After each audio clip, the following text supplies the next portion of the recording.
So, pwede ka pala magpa-transfer sa CE. Nalaman ko na lang kasi yung isang kaklase ko ng high school, na Archie din siya, tapos CE yung first choice niya. Same kami, nagpalipat siya ng CE. Tapos ako, tinake ko na lang din yung Archie kasi akala ko hindi ka na pwede magpalipat ng course pag yun na yung sinadjust nila. So yun, nakagraduate naman. Diretso sa akin ka. Kilala ko mo. Hindi. Sa akin naman, medyo, hi, I'm JD. ako yung laging, attention span ko, no? Ako yung laging nang-aaway sa comment section. Sino yung nagsabi sa akin doon, naalala ko, sabi, parang ang baho ko daw.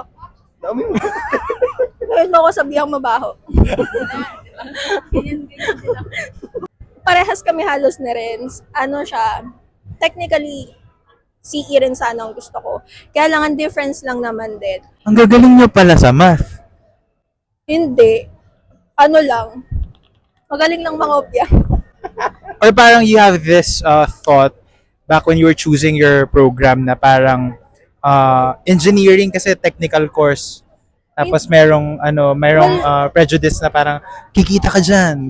Math talaga, yun yung parang nasa utak ko kung basta closest sa math. Gusto ko talaga engineering.